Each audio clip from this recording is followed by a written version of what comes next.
Ustaz. Anak-anak, hari ini kita akan melanjutkan materi kita tentang kehadiran Islam mendamaikan bumi Nusantara. Di mana sebelumnya kita kemarin sudah banyak belajar tentang materi-materi di antaranya optimis, ikhtiar, dan tawakal. Ya, benar ya? Masih ingat? Coba sebutkan yang kedua kira-kira apa? Kita belajar tentang apa? Iman kepada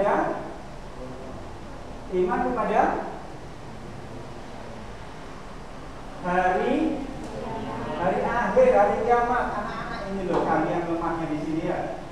Lemah mengingat materinya. Padahal materi itu sudah tersampaikan kalau nggak salah 2-3 kali saya sampaikan. Kemudian berikutnya apa anak-anak? Haji dan umroh. Itu 4 kali pertemuan saya bahas itu. Maksudnya biar apa? Biar kalian benar-benar paham tentang bagaimana pelaksanaan ibadah haji dan umroh. Kemudian kita lanjut dengan materi yang keempat apa anak-anak? Yang kemarin yang masih gres. Yang di rumah kira-kira materi yang kemarin apa? Kurban. Ya, kurban, akikoh dan kurban serta tata cara penyembelihan hewan atau binatang. Ya, benar ya. 4 materi sudah saya sampaikan. Hari ini Pak C mau melanjutkan materi kita tentang kehadiran Islam mendamaikan bumi Nusantara. Tidak bisa dipungkiri anak-anak bahwasanya Islam datang ke Indonesia dengan jalan damai. Tidak ada peperangan, tidak ada penjajahan.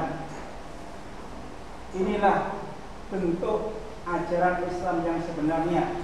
Karena Islam datang itu rahmatan lil alamin, membawa kasih sayang kepada semua alam semesta. Berbeda dengan agama kita.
Bagaimana saudara-saudara kita di Rohingya dibantai di situ. Benar anak-anak? Siapa mayoritas agama mereka? Bukan Islam, Buddha. Ya, dulu di Serbia, di Bosnia, umat Islam dibantai di situ. Agama apa mereka? Bukan agama Islam, agama Kristen. Bantai orang-orang Islam. Tapi Islam tidak seperti itu anak-anak. Ketika Islam mayoritas, maka Islam mengayomi semuanya, menunjukkan bahwa Islam cinta damai. Maka ketika ada orang mengatakan Islam itu teroris, ini sebenarnya yang teroris siapa? Ya, jangan-jangan mereka sendiri yang teroris. Karena Islam tidak pernah mengajarkan teroris. Paham ya? Jadi kalau ada orang Islam yang jadi teroris, itu sebenarnya bukan orang Islam, itu oknum. Karena Islam Selama saya belajar agama, mulai kecil sampai sekarang, yang pernah ada satupun di dalam agama Islam yang mengajarkan manusia untuk menjadi seorang teroris. Karena Allah mengatakan innallaha la yuhibbul fasad. Allah nggak suka kepada orang yang berbuat kerusakan. Paham? Maka kalian tidak boleh jadi teroris. Kalian boleh militan di dalam beragama, tetapi kalian tidak boleh teroris. Karena kita bukan teroris. We are not terrorists. We are Muslim. Kita cinta damai. Paham anak ya? Oke, kita perhatikan slide pertama. Coba perhatikan anak-anak di depan. Para ahli sejarah mencatat bahwa Islam masuk ke Indonesia melalui jalur perdagangan. Ini yang paling banyak dilakukan. Jalurnya bukan penjajahan, tapi jalurnya berdagang. Maka jangan heran ya, yang dulu mereka datang ke Indonesia dengan jalan berdagang nenek moyang mereka, sampai sekarang anak cucunya juga berdagang. Ya kan? Siapa mereka? Kebanyakan dari orang-orang Timur Tengah. Maka tidak heran kalau sekarang orang-orang Timur Tengah di Indonesia pun juga kebanyakan apa? Berdagang, jarang sengaja takjil, jarang. Ya kan? Bahkan di sebuah lembaga formal atau sekolah yang mereka punyanya mereka sendiri, yang ngajar bukan mereka, bukan dari orang mereka, justru yang ngajar orang-orang dari bumi. Coba contoh di Al-Irsyad, yang banyak ngajar orang apa? Orang Jawa, orang kita, orang Indonesia, ya kan? Yang ngajar di Al-Hariyah, Jawa yang ngajar, jangan yang ngajar ke orang Arab di jalan. Di At-Tarbiyah sana, yang ngajar juga orang Jawa, tapi muridnya kebanyakan orang-orang Arab, ya kan? Luar biasa bagi orang Jawa, ya kan? Mereka benar-benar, pokoknya Islam itu bagaimana caranya jaya. Ya, oke, kita lanjut. Sebelum Islam datang, Nusantara berada dalam pengaruh agama Hindu dan agama Buddha. Pengaruh-pengaruh tersebut berdampak pada pola hidup masyarakat di Indonesia. Namun, dalam perkembangannya, pengaruh Islam jauh lebih kuat daripada pengaruh agama Hindu dan Buddha. Pak C mau tanya, yang di rumah, yang di kelas, yang PTM hari ini, apa yang menjadi sebab kesuksesan atau keberhasilan dakwah Islam di Nusantara bisa diterima oleh penduduk Nusantara, khususnya Pulau Jawa? Mereka datang dengan cinta damai, tanpa peperangan. Mereka masuk agama Islam tanpa paksaan, masuk dengan sukarela. Apa sebabnya? Ayo.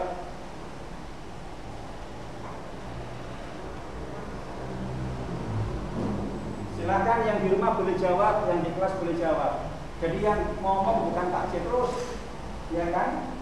Mestinya kan cara belajar siswa aktif CPSA ya, cara belajar siswa yang aktif ke muridnya, bukan gurunya. Silakan, siapa yang bisa jawab? Apa faktor keberhasilan dakwah Islam di Nusantara sehingga yang dulunya mayoritas orang di Indonesia beragama Hindu dan Buddha kemudian menjadi mayoritas beragama Islam tanpa ada peperangan, tanpa ada paksaan, tanpa ada pembunuhan? Apa sebabnya, anak-anak? Yang di rumah silakan bisa jawab. Ya, boleh. Jadi disebabkan dakwah yang mereka lakukan adalah dengan cara-cara agama yang bukan dengan kekerasan. Jadi Islam tidak ada paksaan dalam beragama karena telah mata jelas mana ya. Ya, anak-anak, di dalam Al-Quran Allah sebutkan la ikraha fiddin qad tabayyana rusdu minal ghayy. Ya, tidak ada paksaan di dalam beragama karena agama sangkut pautnya dengan hati nurani. Paham ya? Sangkut pautnya dengan cara kebebasan berpikir dan bernalar manusia, sehingga manusia kemudian dengan cara berpikir dan menalarnya mencari Tuhan yang sebenarnya. Itu yang pertama. Kenapa tidak ada paksaan dalam agama? Karena tadi disebutkan qad tabayyana rusdu minal ghayy.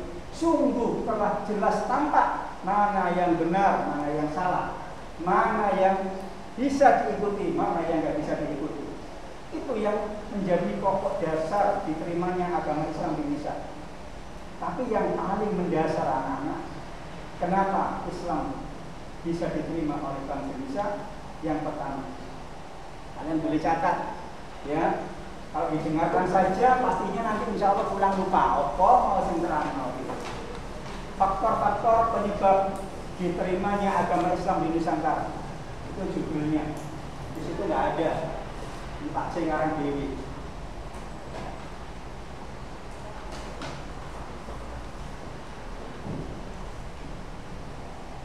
Faktor-faktor penyebab diterimanya Islam di Nusantara.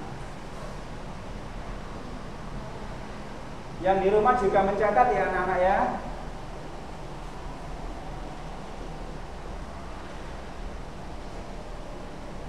Satu, tadi sudah disebutkan bahwasanya Islam mengajarkan tentang cinta damai. Ya, Islam mengajarkan cinta damai. Jadi nggak perlu ada paksaan dalam agama untuk cinta damai kok. Kalau ada paksaan berarti nggak cinta damai itu, karena paksaan, karena sesuatu yang dipaksa pasti akan melawan. Berarti sudah tidak ada cinta, tidak ada damai. Sesuatu yang dipaksa kan nggak akan ada cinta di situ, nggak akan ada damai di situ. Yang ada perlawanan, peperangan. Paham ya? Yang kedua, anak-anak, Islam datang dengan akhlakul karimah. Islam datang dengan budi pekerti yang mulia.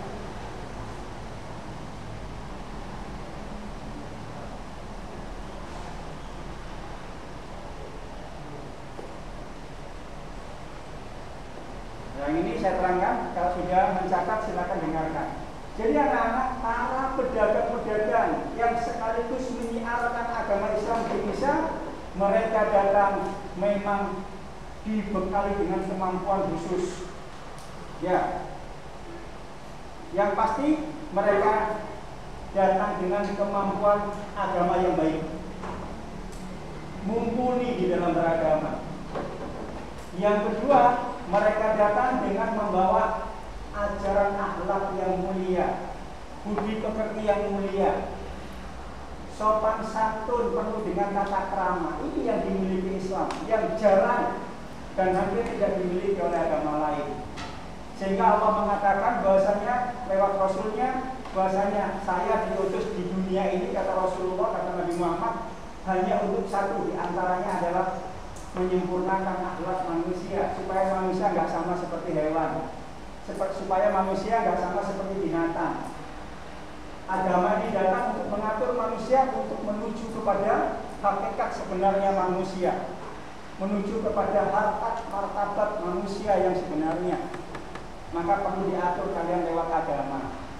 Bayangkan kalau agama tidak ada, kalian jadi apa? Kayak binatang kan? Ya kan, saya naik dewi ya. Siapa yang kuat dia yang menang. Hidup tanpa aturan. Oke, yang ketiga, nah ini yang dominan bisa diterima karena di dalam agama Islam tidak mengenal kasta. Ya, Islam tidak mengenal kasta.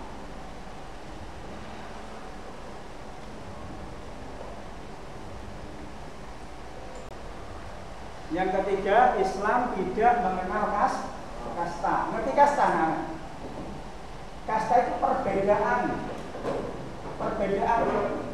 derajat, itu namanya kasta, perbedaan derajat. Jadi di agama Hindu dan Buddha itu mengenal yang namanya kasta. Nah, paham ya? Ada kasta Sudra, ada kasta Brahma, ada kasta Ksatria. Jadi mereka seakan-akan hidup itu yang paling berkuasa adalah mereka yang paling atas, sehingga orang-orang yang paling atasnya harus benar-benar dihormati oleh orang yang di bawah. Kelompokan.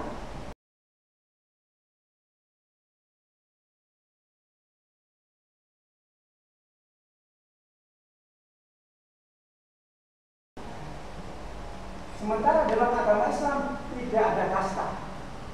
Karena di dalam Islam semuanya sama.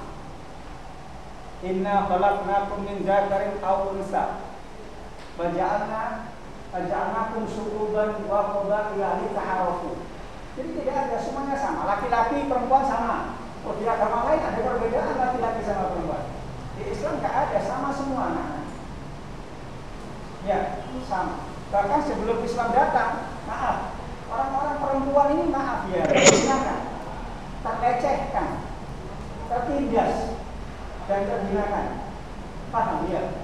Sebelum Islam datang. Tapi dengan Islam datang, perempuan menjadi sangat istimewa di hadapan agama ini. Ya, paham ya? Sampai-sampai auratnya pun harus lebih dari laki-laki. Menunjukkan bahasanya Islam menghendaki perempuan ini baik. Karena ketika perempuan ini baik dalam sebuah negara, maka baiklah negara itu. Tapi kalau perempuannya sudah jelek, maka jeleklah negara itu. Jadi kekuatannya ada di perempuan. Kenapa? Karena perempuan nanti akan melahirkan generasi-generasi yang akan datang. Kalau perempuannya lemah, perempuannya nggak benar, maka bagaimana dia mendidik anak-anaknya? Paham ya? Tapi kalau perempuannya hebat, tangguh, luar biasa, maka akan muncul generasi-generasi hebat. Karena di bawah kendali kekuasaan dia, mereka akan mendidik anaknya dengan baik. Dia akan memilih rumah tangganya dengan baik. Paham? Maka jadilah perempuan-perempuan yang hebat. Di dalam Islam kembali ke depan tadi, tidak ada perbedaan suku dan kasta, nggak ada, sama semuanya sama. Yang membedakan cuma satu anak-anak. Ada yang tahu? Yang di rumah? Yang di kelas? Islam cuma berbeda satu dan tidak bisa diketahui manusia. Kalau yang lain kan bisa diketahui. Ada yang kaya, ada yang miskin, tahu orang tahu. Oh ini bangsawan, tahu orang. Ini rakyat jelata, tahu. Oh ini pejabat, ini bukan pejabat, tahu. Tapi untuk yang satu ini hanya Allah yang tahu. Maka secara otomatis semuanya perbedaan nggak ada di dalam pandangan manusia. Semuanya sama manusia. Emang ya beda? Di dalam Islam beda nggak? Yang kaya sama miskin beda nggak? Nggak ada beda, sama. Sholatnya sama-sama 5 kali sehari. Ya kan kalau subuh 2 kali. Emangnya yang kaya cuma 1 rakaat? Yang nggak kaya 2 rakaat, yang pejabat 2 rakaat, yang nggak pejabat 3 rakaat itu. Nggak sama semuanya. Bahkan Rasulullah sendiri mengatakan al-farqu bainal Arab wal Ajam. Tidak ada beda antara orang Arab dengan orang selain Arab. Tidak ada perbedaan. Karena kemuliaan kita sebagai orang Islam hanya tergantung satu. Inna akramakum indallahi atqakum. Yang paling mulia di antara kamu adalah yang paling bertakwa kepada Allah. Bukan yang paling kaya, bukan yang paling memiliki jabatan tinggi, bukan. Tapi ukurannya ada di takwa. Nah, yang tahu ketakwaan hanya siapa? Hanya Allah.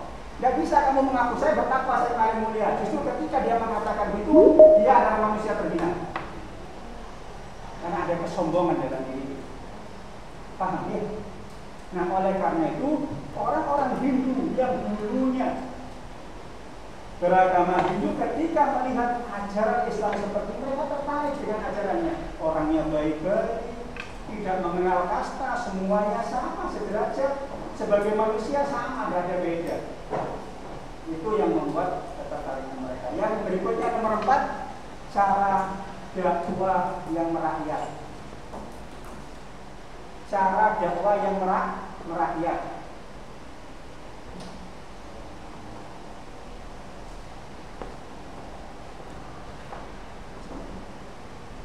Anak-anak, sebelum Islam datang di Indonesia sudah ada budaya. Islam datang tidak menghapus budaya, tidak menghilangkan budaya, dibiarkan budaya itu ada, tetapi dimasuki oleh unsur-unsur agama. Paham ya? Contoh, dulu orang Jawa senangannya lihat apa? Lihat apa? Wayang. Lihat apa lagi? Seni musik, lihat lagi. Pokoknya lewat budaya-budaya itu dimasuki unsur agama sama para wali-wali ini. Ini saking cerdasnya mereka. Ya, Wayangnya dikasih lakon yang nuansanya nuansa Islam.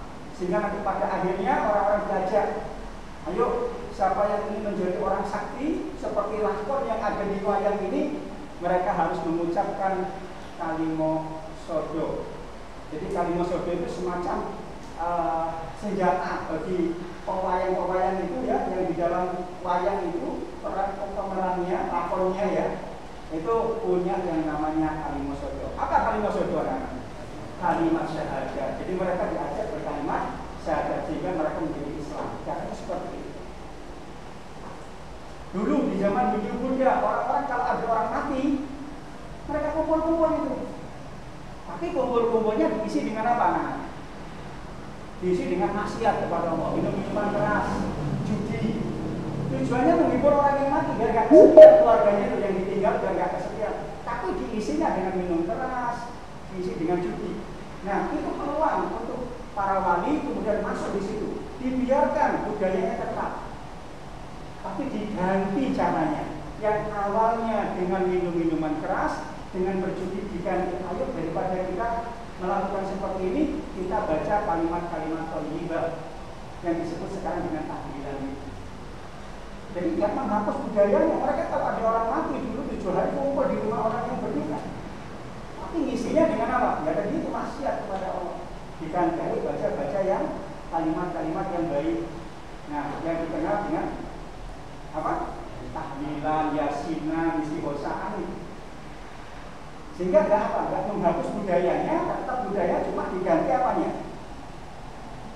Cara yang diganti apanya? Acaranya yang diganti.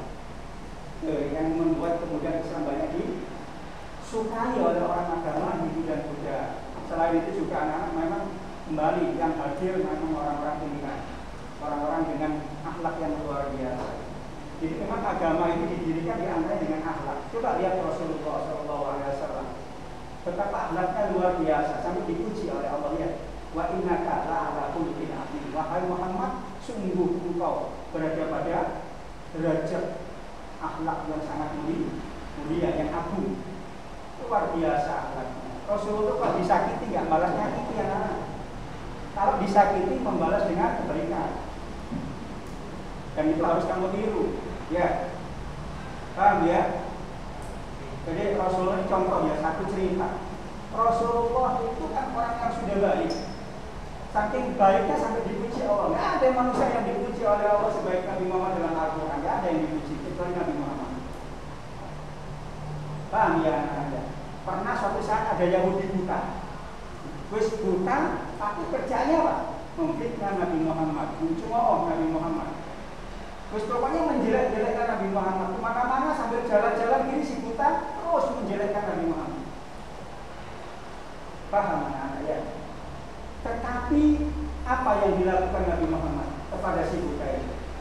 Setiap hari beliau yang menyuapi langsung itu si buta dengan makanan-makanan yang terbaik. Nah, di sana. Kalau kamu lihat apa? Pas waktu nyuapi itu kurang ajar. Sembilan lagi, kira-kira dia apa nama sampai? Disogok apa dihalusi? Hah? Ayo jawaban. Sampai dilokno bendino, difitnah bendino, dicaci setiap hari kemana-mana. Pada saat ada kesempatan sampai nyuapin, dia apa nama sampai? Dia apa? Ayo, yang di rumah dia apakan? Disogok yo. Kurang ajar ini, ngono ya kan? Wah mati lah ini. Tapi Rasulullah nggak seperti itu anak-anak. Ya. Beliau yang setiap hari menyuapi si Yahudi tadi. Sampai suatu saat Rasulullah meninggal, ya, Abu Bakar, sahabat beliau, tanya sama putrinya yang bernama Sayyidatina Aisyah radhiyallahu anha. Kebetulan Sayyidatina Aisyah ini adalah istri dari Nabi Muhammad. Jadi Sayyidina Abu Bakar ini mertua daripada Rasulullah sekaligus sahabat Rasulullah. Apa kebiasaan suamimu Rasulullah? Dijawab sama Aisyah, kebiasaannya itu memberi makan Yahudi yang sering mengolok-olokkan, yang sering memfitnah, yang mencaci maki Nabi Muhammad. Oke, saya akan menggantikan. Kira-kira sampai ganti dia. Pas waktu sampai suapin dia apa Nabi sampai saya ganti ini. Ya mana? Sogok apa kan disogok? Disogok ya. Tidak boleh punya pikiran seperti itu. Kita harus meniru Rasulullah. Laqad kana lakum fi Rasulillahi uswatun hasanah. Sungguh ada di dalam diri Rasulullah sebagai suri teladan, contoh terbaik yang harus kita contoh. Nah, Sayyidina Abu Bakar sahabat beliau berada langsung dalam didikan dan pengajaran beliau, khususnya tentang akhlak. Niru akhlaknya Rasul. Beliau juga yang menyapu dengan halus, hampir sama dengan Rasulullah, tetapi orang buta itu kan instingnya kuat, luar biasa instingnya daripada kalian yang oleh ini. Makanya dia mereka bisa pulang walaupun di tempat yang jauh. Kenapa? Instingnya. Ya kan, hanya dengan kalau tongkat kamu taruh di mana dia pulang. Saya pulang ya. Hah? Lihat itu pengemis-pengemis buta itu. Tadi keluar, ya. Pulang sore ya kan, bisa ke rumahnya, badan tidak ada makanya. Karena dia berjalan dengan instingnya yang kuat. Tidak pernah saya lihat itu orang buta kemudian terprosok ke dalam got, tidak ada. Ya, coba sampean, coba meremong ini lah got itu. Kamu itu keselipet beca. Lu buta tahu apa sih yang mau. Karena bakalan dia berjalan dengan insting. Nah, ketika Sayyidina Abu Bakar mencoba menggantikan posisi baginda Nabi, disuapi. Apa jawaban si buta tadi? Kamu siapa? Loh, saya yang biasa nyopin kamu. Dites gitu sama Sayyidina Abu Bakar. Enggak, kamu bukan yang biasa nyopin saya. Loh, kenapa kan? Sama-sama nyopin. Beda cara nyopin. Ya, emangnya bedanya di mana? Harus luar biasa yang kemarin nyopin saya. Saya kan sudah harus, tapi kalau harus luar biasa. Ini akhlaknya Rasul. Ini harus kita contoh anak. Nggak usah nyontoh ngefake orang lain, apalagi selain agama kita yang kamu fake. Artis Korea di fake, Allah Akbar, orang Yahudi, orang kafir, Nasrani, orang ngefake. Ingat anak-anak, Yusyarul mar'u ma'a man ahabba. Nanti di hari kiamat, di akhirat, orang itu akan dibangkitkan dengan orang yang dicintai. Kalau kamu mencintai artis-artis Korea, artis-artis Hollywood yang notabene bukan beragama Islam, maka nanti kamu akan dikumpulkan dengan mereka. Yusyarul mar'u ma'a man ahabba. Orang akan dikumpulkan nanti di hari kiamat dengan orang yang dicintai. Kamu cinta Nabi Muhammad, ya nanti bersama Nabi Muhammad. Bersama Nabi Muhammad. Mencintai Nabi Muhammad, banyak baca sholawat, banyak meniru akhlak beliau. Ya. Kemudian apabila yang bukan kamu yang biasanya. Emangnya kenapa? Dia menyuapin saya luar biasa. Saya udah lembut, Allah deh. Mana orang itu? Orangnya sudah meninggal dunia, meneteskan air mata sebentar, merasa hilang. Terus dia bertanya, jadi siapa nama orang? Sayyidina Abu Bakar bilang, itulah orang yang setiap hari kamu caci maki. Itulah yang orang yang setiap hari kamu fitnah, kamu hujat, kamu jelek-jelekkan sekali. Siapa namanya? Muhammad Rasulullah. Nangis kembali, menangis keras, merasa bersalah. Apakah benar itu Nabi Muhammad? Kalau memang dia itu Nabi, maka hari ini saksikan saya masuk ke dalam agama Islam. Tidak dengan kekerasan, tidak dengan penjajahan, tapi dengan akhlak yang akhirnya si Yahudi ini masuk Islam. Pernah lagi contoh apa? Contoh-contoh yang harus mungkin kamu baca. Setiap pagi Rasulullah mau ke masjid diludahi. Setiap mau ke masjid diludahi. Balas Rasulullah. Nek sampai diludahi bendina kira-kira sampai ngomong apa? Nuduh kon. Gini kon, gitu ya. Tapi Rasulullah yang diludahi dibersihkan sama Rasulullah. Kalau ludah itu tidak najis toh. Ludah itu nggak najis, cuma kotor gitu aja. Beda loh kotor dengan najis. Ya kan? Kalau najis saya bilang kan najisnya kotor coba dibersihkan aja. Bisa dipaham ya? Dibersihkan. Setiap hari sampai suatu saat yang meludahi nggak ada. Itu dicari sama Rasulullah. Tanya sama tetangganya, ya biasa nongkrong di sini mana kata Rasul? Sakit ya Rasul, itu sakit. Pulang ke rumahku. Tanya sama Aisyah, wahai Aisyah istriku, adakah makanan hari ini yang bisa kita makan. Ada ya Rasul hanya ini yang bisa kita makan. Kalau ini habis maka kita nggak makan setelahnya. Ya sudah, bungkus. Bungkus mau saya bawa untuk menyambangi orang sakit. Makanan yang mau dimakan dibawa dibungkus ke orang yang sakit yang setiap hari meludahi. Sampai kira-kira apa? Gimana sampai? Kalau mendengar orang yang meludahi sampai setiap hari sakit, kira-kira sampai dungonya apa itu? Lamati yo, gitu. Iya enggak? Kok gak kayak ini, saya loro, gitu kan? Rasul enggak malah bawa. Kata istrinya apa? Kalau ini enggak ada kita enggak makan. Ya udah, wahai Aisyah, hari ini kita puasa. Ini makanan kita bawa ke orang sakit, bayangin. Ini istri-istri pilihan Rasulullah. Ini istri yang langsung dalam didikan Rasulullah. Kalau istri sekarang marah apa gak marah? Pangan orang cuma iki, gak ono mana. Dikek kamu, uang, kasihkan orang. Sampai itu gak kayak temennya di bojo.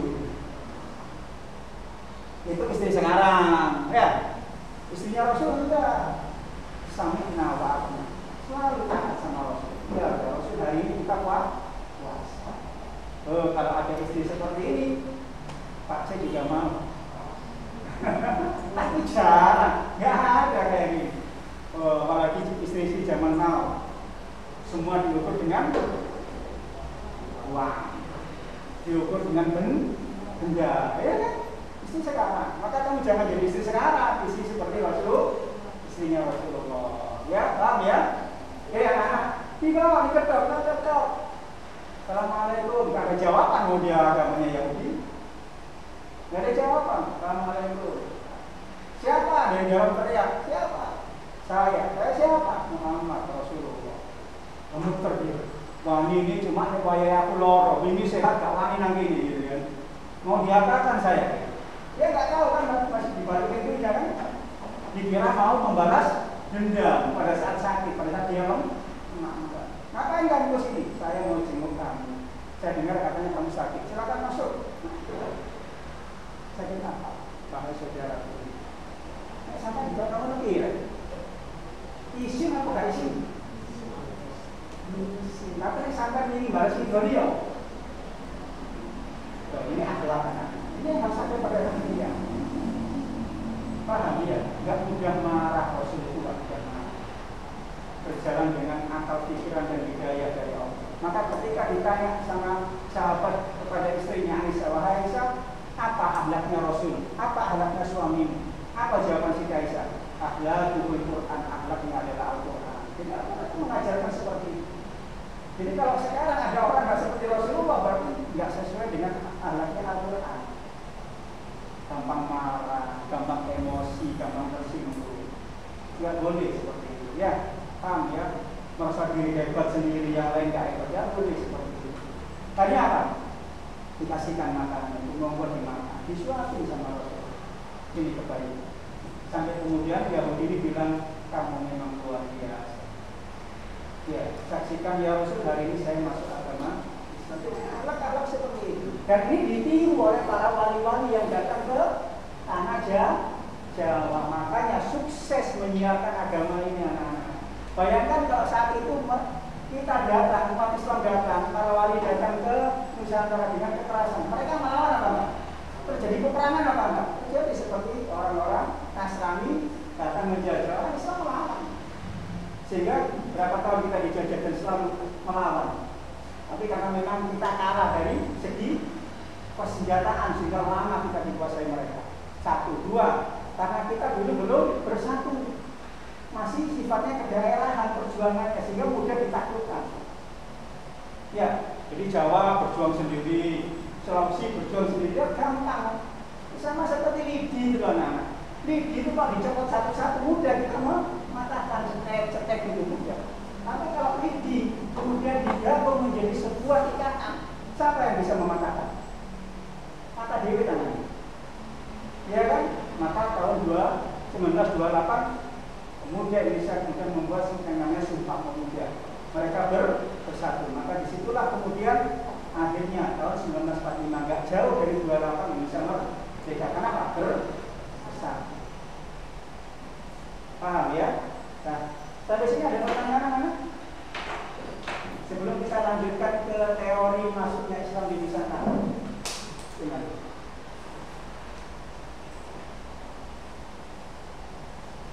Ada yang mau tanya? Yang di rumah silakan, yang mau tanya. Yang di kelas? Ya, boleh.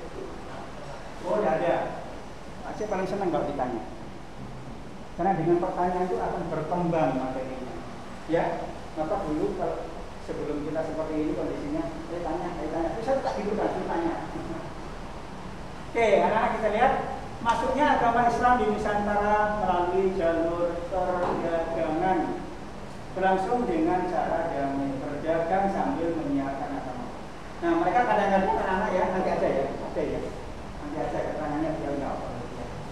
Ajaran Islam mudah diterima dan mendapat perhatian dari penduduk Nusantara.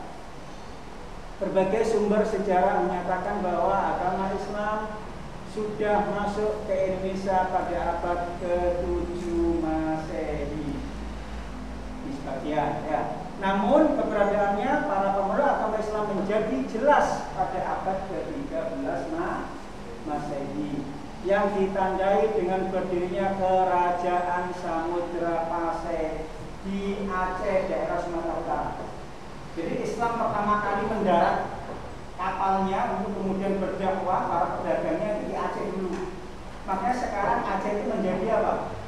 Sebuah wilayah yang penduduknya mayoritas itu beragama Islam dan kuat Islamnya. Paham anak-anak ya? Sampai-sampai dulu pernah ingin menjadi negara sendiri, sehingga ada perjuangan melawan pemerintah yang sah, ya kan? Karena ingin menjadikan negara Aceh itu negara Islam. Tapi mereka kan masih terikat dengan Nusantara kita, jadi nggak bisa pisah. Makanya ada pendekatan secara kedaerahan. Orang-orang Aceh diberi yang namanya otonomi khusus. Ya, jadi mereka walaupun masih di wilayah Indonesia, tapi cara mereka mengatur negaranya di Aceh itu sudah seperti Islam. Jadi kalau misalkan di situ, maaf, ada orang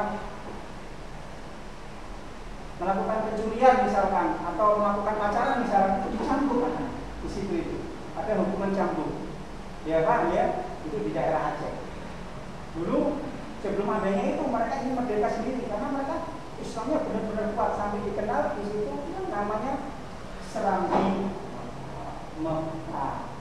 Ya, Serambi Mekah. Jadi ada istilah Serambi Mekah karena memang dulu pertama kali masuknya Islam mereka di daerah Pasai. Samudra Pasai, yaitu di daerah Aceh. Dan kemudian menuju ke Jawa, ya kan? Jawa yang dikenal kemudian ada 9 sunan itu ya. Kita lanjut. Nah, kemudian di Aceh juga ada kerajaan Islam pertama di Aceh, ada kerajaannya.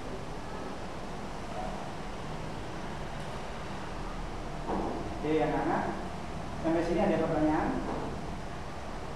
Belajar sejarah itu nggak enak anak-anak. Ya, nggak enak. Tetapi kita harus tahu sejarah. Kenapa? Karena dengan sejarah kita bisa menjadi orang yang hebat.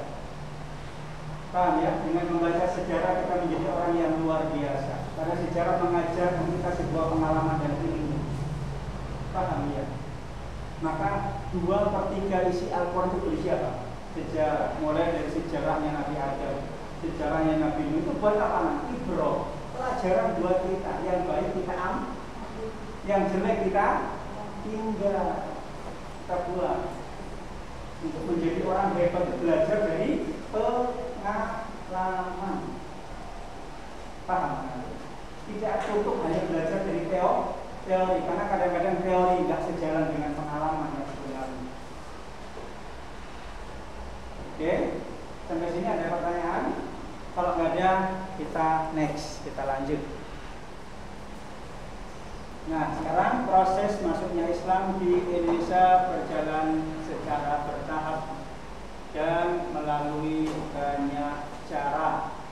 Menurut para ahli sejarah, teori-teori tentang kedatangan Islam bisa adalah sebagai berikut. Anak-anak, bersiaplah kalian untuk masuk kepada materi berikutnya adalah teori masuknya Islam ke Nusantara. Jadi ada beberapa teori ya. Kalau kamu tanya nanti teori yang paling benar yang mana ya, kamu cek aja nanti yang paling benar kira-kira yang mana ya. Yang pertama teori Mekah. Tadi kan, menurut teori ini proses masuknya Islam ke Indonesia adalah langsung dari kota Mekah atau Arab. Terjadi pada abad pertama Hijriah atau abad ke-7 Masehi. Para pedagang dari Timur Tengah memiliki misi dagang dan sekaligus berdakwah. Bahkan motivasi dakwah menjadi pendorong utama mereka datang ke Nusantara. Nah, kalian ingin nggak menjadi orang terbaik di pandangan Allah? Ingin nggak menjadi orang terbaik di pandangan Allah Subhanahu wa Ta'ala? Di dalam Al-Quran Allah mengatakan, kuntum khairu ummatin ukhrijat lin-nas ta'muruna bil ma'ruf wa tanhauna 'anil munkar wa tu'minuna billah. Kalian adalah sebaik-baik umat. Kapan kita dikatakan sebaik umat? Apabila kamu mau mengajak orang lain berbuat kebaikan, mau mencegah orang lain dari berbuat kemungkaran. Disitulah nilai kebaikan yang luar biasa buat kalian. Nah, sinyal ini ditangkap oleh orang-orang yang punya naluri beragama yang cukup baik. Oh, berarti saya harus berdakwah, mengajarkan manusia, mengajak manusia kepada kebaikan, khususnya bagaimana mengajak manusia yang tidak kenal Allah menjadi kenal Allah sebagai Rabb mereka, sebagai Tuhan mereka. Kasihan mereka menyembah batu, mereka menyembah ruh, mereka menyembah yang sesuatu yang sifatnya akan hancur semuanya, sesuatu yang sifatnya sementara menuju sesuatu yang bersifat abadi. Dialah Allah Subhanahu wa Ta'ala. Maka mereka melihat di Indonesia itu agamanya tidak jelas seperti ini. Datanglah ke Indonesia sambil berdakwah, diajak mereka ke jalan Allah dengan mau'idhah hasanah, dengan cara-cara yang baik. Tadi yang sudah Pak ceritakan buat kalian. Jadi yang pertama teori dari Mekah. Islam itu di Indonesia datang langsung dari Mekah gitu. Coba kita next ya, kita tahu nanti siapa yang buat teori ini, yang memunculkan teori ini. Orang-orang Arab yang datang di Nusantara kebanyakan adalah keturunan Nabi Muhammad SAW yang menggunakan gelar Sayyid, ya, atau Syarif di depan namanya. Kalau kita lihat kerajaan-kerajaan Aceh, namanya itu rata-rata pakai menggunakan apa? Syarif. Ya, Syarif Hidayah Roko. Ya kan? Jadi kamu lihat dibaca-baca kan kebanyakan mereka bergelar Sayyid sama Syarif. Kalau sudah bergelar Sayyid, ini biasanya langsung keturunan baginda Rasul Shallallahu Alaihi Wasallam.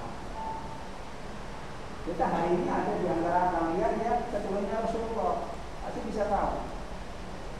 Dari fam, ya, dari famnya pasti bisa tahu ini dari silsilahnya kepada Rasulullah.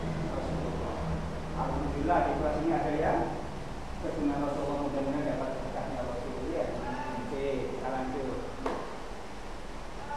Nah, kalau saya punya anak, cinta nggak sama anak saya? Kalau kamu punya anak nanti, cinta nggak sama anaknya? Kalau kamu punya cucu nanti, kamu cinta nggak sama cucunya? Ini juga Rasulullah. Jadi semua keturunannya anak cucunya beliau juga sayang. Paham ya? Jadi kalau kita menyayangi mereka, berarti kita juga menyayangi Rasulullah. Paham ya? Oke. Jadi itulah yang menjadi alasan kenapa Islam datang ke Indonesia lewat jalur langsung ke Mekah. Karena yang datang di Indonesia rata-rata dulu yang berdakwah bergelar Sayyid atau Syarif. Coba lihat nanti raja-raja Aceh hampir semuanya bergelar Syarif. Ya. Makanya perempuan Arab itu kalau di Habaib disebut dengan Syarifah. Ya, Watipa gitu biasanya orang Jawa mengatakan Watipa. Orang Jawa kira lidah atau elu ya. Ngomong Syarifah itu Ipa. Apa yang bermujuro? Mujuro itu gak bisa ngomong jelas, gak bisa. Abean dia ini. Abdullah orang Madura ya. Orang Jawa sama. Alhamdulillah jadi alhamdulillah. Ya kan? Al-Fatihah jadi Al-Fatihah itu. Kabul hajatnya itu enggak kabul hajatnya itu Jawa. Wis padha Jawa Jawa kok kembali. Tapi nomor anu Jawa. Nek kawan gantangan. Salah polo jadi apa? Bopolo, yo Jawa Jawa. Allah, enggak apa-apa ya, cuma sebutan aja. Oke, bisa dipahami ya? Itu alasannya. Yang kedua, anak teori mujarad. Kalau belum selesai kita akan lanjutkan pada pertemuan yang akan datang, mungkin dengan orang yang berbeda ya, tapi nggak apa-apa terus belajar semangat di rumah ya. Yang kedua adalah teori mujarad. Teori ini mengatakan bahwa proses kedatangan Islam di Indonesia berasal dari negeri Gujarat pada abad ke-7 Hijriah atau abad ke-13 Masehi. Gujarat adalah sebuah wilayah di daerah India bagian barat, berdekatan dengan laut barat ya ini ya. Menurut teori ini, orang-orang Arab bermadzhab Syafi'i telah bermukim di Gujarat dan Malabar sejak awal Hijriah atau abad ke-7 Masehi. Dengarkan saya terangkan. Di Indonesia, mayoritas madhabnya adalah bermadzhab Syafi'i. Pak, madhab itu apa Pak? Ini yang anak terangkan biar paham ya. Ini kadang-kadang kalau nggak paham, ngawur kemudian menjelekkan. Karena almarhum aduun majahil, orang itu akan memusuhi apa yang mereka nggak tahu. Makanya ngomong sih aneh-aneh karena dia nggak ngerti. Kalau dia ngerti nggak akan ngomong. Paham ya? Jadi kalau di sini ada orang ngomong sih aneh-aneh tentang agama, saya anggap bukan ngerti yang ngerti agama kok ngomong gitu. Jadi tak ngaku aja, tak maafkan aja. Nah kemudian tak kasih tahu gini loh agama ini. Paham ya? Jadi ayo apa yang kamu nggak tahu nggak usah ngomong lah, belajar dulu lah. Ya, jadi tak kasih tahu anak-anak dia tahu. Di Indonesia bermadzhab apa? Kebanyakan mayoritas penduduknya madzhab Syafi'i. Oleh karena itu kemudian teori ini membenarkan tentang teori Gujarat yang rata-rata di daerah Gujarat wilayah India Utara itu bermadzhab Syafi'i. Pak, kenapa ada madzhab Pak? Ini terangkan ya, dengarkan ya. Madzhab itu adalah bentuk cara beribadah, ya, bentuk cara beribadah di dalam menjalankan perintah agama, sehingga nanti akan muncul yang namanya madzhab Maliki, madzhab Syafi'i, madzhab Hambali, madzhab Hanafi. Ini semua dipengaruhi dari cara berpikir yang berbeda. Otak manusia itu nggak sama. Ojo mana sing lain kandungan, kandungan beda cara berpikirnya. Ada yang senang warna biru, ada yang senang warna merah, ada yang senang warna hijau dan sebagainya. Apakah mereka harus saling menyalahkan? Kon salah warna merah, kon salah warna biru, harus begitu? Enggak, tetaplah kalian rukun di dalam perbedaan. Islam juga begitu. Kalian tetaplah rukun di dalam beragama. Kalau ada yang berbeda wajar. Namanya orang hidup, mereka itu agak asik dunia ini. Dunia itu terasa asik dan indah karena berbeda. Jadi kamu jangan membuat masalah di dalam perbedaan. Tidak boleh sampai kadang mengkafirkan.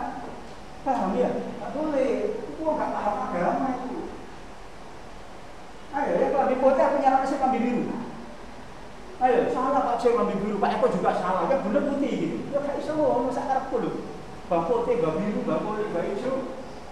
Yang penting lambian sama seperti agama begitu. Jadi madhab itu cara berpikir para imam-imam ini mengambil dasar dalil cara beribadah lewat Al-Quran dan Hadis yang sifatnya tidak qot'i. Paham ya? Sifatnya tidak qot'i atau nas. Kalau yang qot'i nas pasti sama. Madhab siapapun sama. Syafi'i, Hanafi, Maliki, Hambali. Sholat sehari semalam ada 5. Tidak berbeda itu. Tidak beda. Karena nasnya qot'i pasti. Paham ya? Subuh berapa rakaat? Duhur berapa rakaat? Seperti itu semua madhab itu. Karena memang sudah pasti nasnya. Dalilnya itu pasti. Subuh loro, duhur apa? Itu pasti.